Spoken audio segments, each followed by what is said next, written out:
ជំរាបសួរបងបងជំរាបសួរបាទបងមានឈ្មោះបីដែរបងអូខ្ញុំមកឈ្មោះសរឿនបងសរឿនបងណាបាទទីតាំងបងស្ថិតនៅក្នុងភូមិឃុំបីដែរបងស្ថិតនៅភូមិ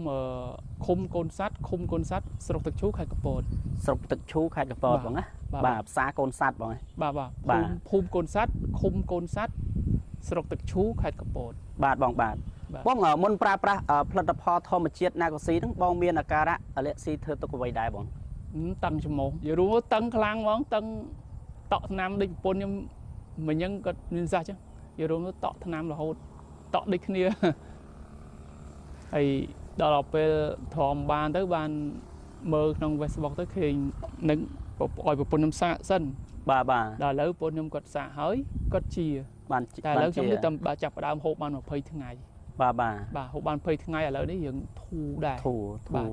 បាទធូរបានវាមិនថាវាមិនតន់អស់មកកំប៉ុងទេគាត់ថាវាអត់តន់អស់ឥឡូវបានធូរហើយបាទតឹងខ្លាំងហ៎បងតឹងដេកលក់ខូបជាប្រចាំហ្មងបាទអូបើនិយាយរួមទៅបើថាតឹងវិញតឹងដូចយកណាជួយមកញុកស្មោ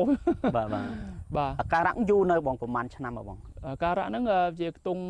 2-3ឆ្នាំខ្ញុំតក់ថ្នាំរហូតប៉ុន្តែកាលហ្នឹងកាត់តឹងពីមិនតាន់មានថ្នាំនឹងចេញមកតក់អាថ្នាំតក់រហូតបាទបងប្រើប្រាស់ផលិតផលអីផ្សេងច្រើនហើយ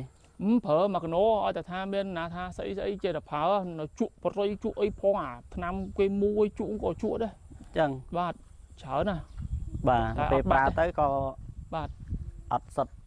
ភាពហ៎វាដឹងមិនដែរដូចថាវាអត់មានប្រសិទ្ធភាពដូចហូបអញ្ចឹងគេថាហូបថ្នាំឆ្ងោថ្នាំគេផ្សំយកមកហូបមកដល់ពេលហូបអាថ្នាំហ្នឹងមួយឆ្នាំគេថាបើមិនបាត់គេអត់យកលុយទេដល់ពេលហូបអត់បាត់អត់យកលុយបាទដល់ពេលបងប្រើណាកូស៊ីអាការៈដែលធ្វើទុកហ្នឹងគឺបានធូរហើយបងណាបានធូរអត់តន់អស់ទេបាទបើហូបអស់ប្រហែលជាបាត់ប៉ុន្តែលើហូបអត់តន់អស់តែបាន20ថ្ងៃបាទហ្នឹងហើយបងមានលមាស់ភ្នែកលមាស់ច្រមុះអីគឺមានដែរបង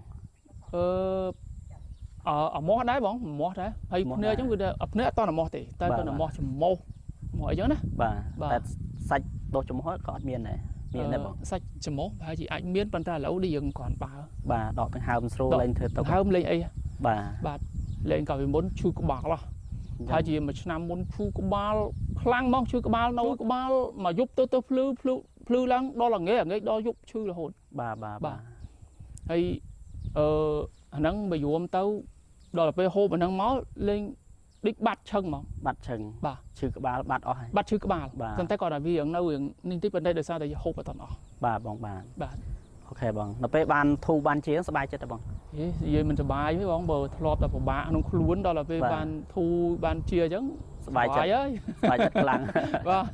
បាទយើងធ្លាប់បញ្ហាអាការៈដែលធ្វើទុកហ្នឹងយើងព្រួយបារម្ភបងណាបាទធ្លាប់ពិបាកក្នុងខ្លួនយើងបាក់ទ្រាំបាទការគេងរស់នៅដេកដើរឈរអង្គុយការហូបចុកក៏ពិបាកអត់កើតទេនិយាយរួមទៅតាដូចថាតែមានជំងឺហើយគឺពិបាកមិនថាជំងឺអីទេឲ្យតែនៅក្នុងខ្លួនយើងគឺពិបាកហ្មងដល់បាត់បានស្រួលបាទឥឡូវបានស្រួលយើងសប្បាយចិត្តបាទនេះក៏បានជាអញ្ចឹងទៅវាធ្វើការយើងបានការងារច្រើនយើងបានប្រកបការងារយើងបានស្រួលវាថាមិនជាធ្វើអីក៏មិនកើតដែរឈឺទៅក្បាលតឹងច្រមុះហ្នឹងហើយគិតអីក៏មិនចេញឈឺទៅក្បាលបាទអូខេបងអញ្ចឹងបងការៈដែលបងធ្វើទុកទាំងម៉ានគឺបានធូរបានជាហើយបងបាទបានធូរផ្សេងក៏បងដឹងថាអ្នកផ្សេងក៏ដឹងថាបងបានឈឺដែរតែបងអាការៈ